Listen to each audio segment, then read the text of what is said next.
ये कहानी आज से 25 साल पहले पश्चिमी अफ्रीकी देश सियरा लियोन की है। संयुक्त राष्ट्र शांति स्थापना के दौरान रेवोल्यूशनरी यूनाइटेड फ्रंट के विद्रोहियों ने अलग अलग देशों के 222 सैनिकों और 11 सैन्य सुपरवाइजर को बंधक बना लिया था।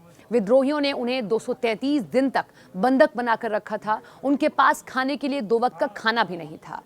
ये संयुक्त राष्ट्र शांति सेना के रूप में भारतीय सैनिकों की एक टुकड़ी मेजर राजपाल पुनिया के नेतृत्व में गई थी। मेजर पुनिया ने अपने सैनिकों के साथ मिलकर रेवोल्यूशनरी यूनाइटेड फ्रंट से लड़कर न सिर्फ संयुक्त राष्ट्र सैन्य टुकड़ी को सफलतापूर्वक बाहर निकाला, बल्कि उनका ये ऑपरेशन सियरा लियोन देश में शांति स्थापना करवाने में भी सफल रहा। इस ऑपरेशन का नाम था ऑपरेशन खुखरी। अब इसी ऑपरेशन खुखरी पर बॉलीवुड एक्टर रणदीप हुड्डा एक फिल्म बनाने जा रहे हैं। रणदीप हुड्डा ने ऑपरेशन खुखरी पर लिखी गई किताब के फिल्म राइट्स खरीद लिए हैं। ये देशभक्ति से भरी एक रोमांचक फिल्म होगी जिसमें भारतीय सैनिकों की वीरता दिखाई जाएगी। रणदीप हुड्डा ने न केवल इस किताब पर फिल्म बनाएंगे बल्कि उसमें एक्टिंग भी करने वाले हैं। रणदीप ने कहा, ऑपरेशन खुखरी की कहानी ने मुझे भीतर तक प्रभावित किया है। ये सिर्फ गोलियों और जीत की बात नहीं है, बल्कि इसमें बलिदान, भाईचारा, मुश्किल हालात में भी हिम्मत न हारने की कहानी है। ये कहानी दिल से जुड़ने वाली है। हालांकि गोरखा अपनी उग्रता के लिए जाने जाते हैं, लेकिन सियरा लियोन में इस घटना ने उनकी दृढ़ता की परीक्षाएं ली हैं। विद्रोहियों की मौत से उपजा था यह विवाद। यूरोशियन टाइम्स के मुताबिक सारा विवाद शांति समझौते के खिलाफ प्रदर्शन कर रहे विद्रोहियों की मौत से उपजा था। दक्षिण कोरियाई शांति सैनिकों ने उन पर गोलियां चलाई थी। आरयूएफ ने केल्योहन में भारतीय छावनी में मौजूद सभी संयुक्त राष्ट्र शांति सैनिकों के आत्मसमर्पण की मांग की, लेकिन गोरखाओं की ने हिम्मत का परिचय दिया और अपने हथियार डालने से इनकार कर दिया। इन सैनिकों को बचाने के लिए चलाए गए अभियान का कोड नाम ऑपरेशन खुखरी था। ये संयुक्त राष्ट्र शांति स्थापना के इतिहास में दर्ज है। एक रिपोर्ट की माने तो पूर्व भारतीय सेना प्रमुख जनरल जे सिंह सेवानिवृत्त ने बताया कि भारतीय सैनिकों ने कायरता की बजाय मौत, 2 वक्त के भोजन के बजाय सम्मान और स्वतंत्रता की बजाय सम्मान को चुना। गृह युद्ध में उलझा हुआ था सियरा लियोन। इसकी शुरुआत तब होती है जब भारतीय सेना सियरा लियोन में एक मिशन स्थापित करती है। ये दुनिया के सबसे गरीब देशों में से एक है जो कई सालों से गृह युद्ध और सैन्य तख्तापलट में उलझा हुआ था। विद्रोही समूह ने आरयूएफ लगभग 9 सालों से लड़ रहा था और देश के निवासी अत्याचारों का शिकार हो रहे थे। 1999 में आरयूएफ के साथ लोमे शांति समझौते पर हस्ताक्षर किए गए और विद्रोहियों ने संयुक्त राष्ट्र सेना के सामने हथियार डालने की इच्छा व्यक्त की। इसकी देखरेख करना भारतीय सेना का काम था। भारतीय सैनिकों का उद्देश्य आरयूएफ विद्रोहियों को व्यावसायिक प्रशिक्षण देकर समाज में फिर से शामिल करना था। इसका उद्देश्य भविष्य में स्वतंत्र और निष्पक्ष चुनावों के लिए मंच तैयार करना भी था। आरयूएफ के सामने शांति सैनिकों का आत्मसमर्पण। भारतीय सेना की टुकड़ी अभी भी वहां जमी थी। विद्रोही नेताओं ने company commander major Rajpal Punia को हथियार सौंपने के लिए बातचीत करने के बहाने बाहर निकाल लिया।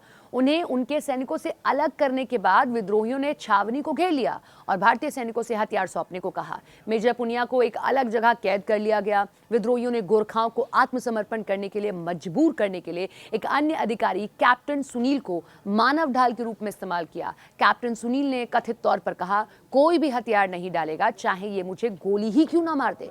हमारे तिरंगे की इज्जत कम नहीं होनी चाहिए किसी भी हाल में। क्षेत्र में तैनात सभी अन्य संयुक्त राष्ट्र शांति सैनिकों ने आरयूएफ के समक्ष आत्मसमर्पण कर दिया था। आरयूएफ संयुक्त राष्ट्र के एक हेलीकॉप्टर पर भी कब्जा करने में कामयाब हो गया था।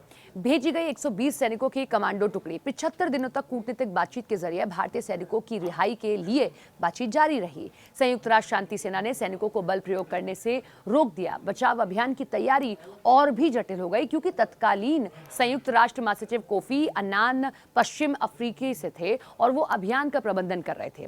भारतीय सेना के major general V K Jaitley Sierra Leone में फील्ड कमांडर थे। सैन्य विकल्प चुनने का समय आ गया था क्योंकि भारतीय सैनिकों की लंबी पीड़ा को लेकर भारत में बेचैनी बढ़ रही थी। कूटनीति विफल होने के बाद भारतीय सेना ने शांति सैनिकों को बचाने के मिशन को अंजाम देने के लिए करीब 120 सैनिकों को भेजा। इन सैनिकों को कमांडो प्लाटून कहा जाता है और अंग्रेजों ने गोरखाओं को केलाहून से भागने में मदद करने के लिए चिनूक हेलीकॉप्टर उधार दिए। 15 जुलाई 2000 को सुबह 6:15 पर गोरसिन परिसर की दीवारों को तोड़ने के लिए एक विस्फोटक के फटने से पूरा इलाका जोरदार जोरदार धमाके से गूंज उठा। उसी समय घिरे हुए गोरखा सैनिकों ने परिसर में मौजूद आईयूएफ सैनिकों के हथियारों को नष्ट कर दिया। इस दरार से ट्रकों और जीपों का एक काफिला गुजरा, जिनके दोनों ओर संयुक्त राष्ट्र का चिन्ह लगा हुआ था। हालांकि बच निकलना आसान नहीं था। पिछली रात की बारिश की वजह से जमीन कीचड़ से भर गई थी, ट्रक फंस रहे थे। सैनिकों के नीचे उतरकर ट्रकों को धक्का देना पड़ा, क्योंकि विद्रोही अपने ट्रकों में उनका पीछा कर रहे थे, जमीन पर कब्जा कर रहे थे। योजना ये थी कि 11 सैन्य पर्यवेक्षकों और कुछ बीमार सैनिकों को चिनूक द्वारा बाहर निकाला जाए, लेकिन सैनिकों को ट्रकों और जीपों में सवार होकर बाहर निकालने के लिए संघर्ष करना पड़ा।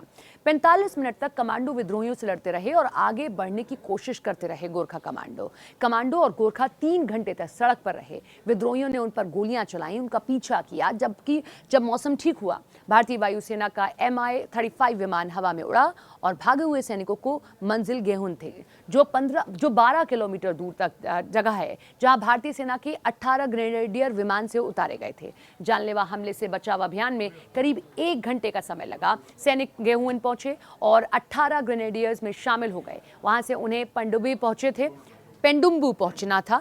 गोरखा सैनिकों ने पेंडुम्बू पर कब्जा कर लिया। मेजर पुनिया ने इस ऑपरेशन पर लिखी किताब में अगले दिन भारतीयों ने बिना किसी नुकसान के बचाव कार्य किया।